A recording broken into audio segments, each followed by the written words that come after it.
Said earlier on, Storm Bert was supposed to be arriving. Yeah, most of the morning's been good, been fairly calm, cold, and been great to be out in the skis. The tracks are in some of the best conditions since the last COVID lockdown.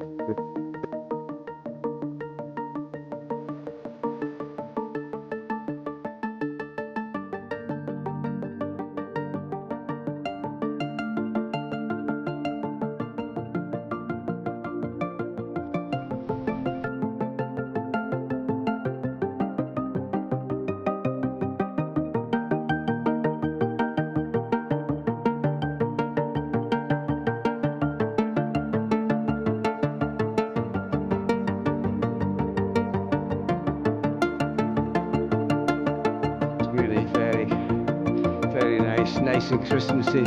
It's not -6, -7, -8, and it never really gets above freezing during the day.